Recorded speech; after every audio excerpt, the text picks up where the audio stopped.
No nonsense. Princess Anne could get Prince Harry and Dad Philip's royal titles. The Queen will offer Prince Harry and Prince Philip's royal and military patronages to her daughter Princess Anne as she commands the respect of the armed forces, it is claimed. Princess Anne will be offered Prince Harry and Prince Philip's royal and military patronages, an expert reckons. The Queen will reward her only daughter, 70, with the honorary titles as she commands the respect of the armed forces.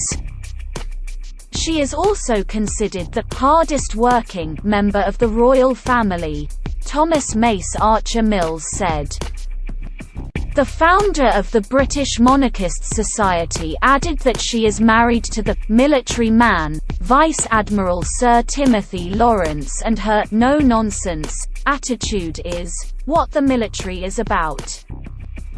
He told the Daily Star, "Princess Anne is very happy where she is. She's not one for fuss, just like her father. She's time after time considered the hardest working member of the royal family. It would be a shock if she was not at least given the opportunity to decline some of those patronages that have opened up. She is no nonsense, duty, to the point. She's not one for small talk. She tells it straight, and that's what the military is about. Her very demeanor is very good for the patronages that her father had." Prince Harry, who served in the army and completed tours of Afghanistan, and his wife Meghan Markle were stripped of their royal patronages and military titles before their bombshell Oprah Winfrey interview in March.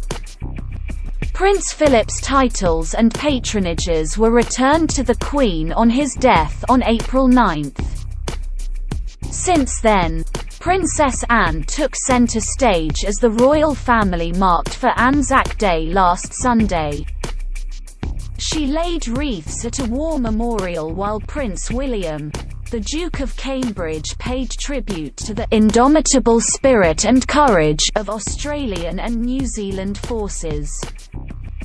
The Princess Royal and her husband Vice Admiral Sir Tim Laurence attended 2 commemorative services in London on behalf of the royal family. They were among a reduced number attending the Anzac Day dawn service at Wellington Arch, where the Princess laid a wreath at both the Australian and New Zealand war memorials, and signed a book of remembrance. Mr. Mace-Archer-Mills said, "She is constantly doing what's expected of the Crown, and there's a very big difference between her work those and her nephew Harry's. So she's going to be picking up a lot of work in the coming years because the Crown is down a player. There's a few that are open from the patronages that were returned to the Queen from Harry.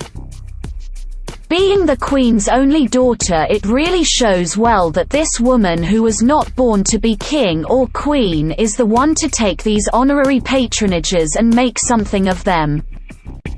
She commands the respect of the armed forces, and that's why she will be given more of those honorary patronages which will have been left behind by Philip and her nephew chose to abandon."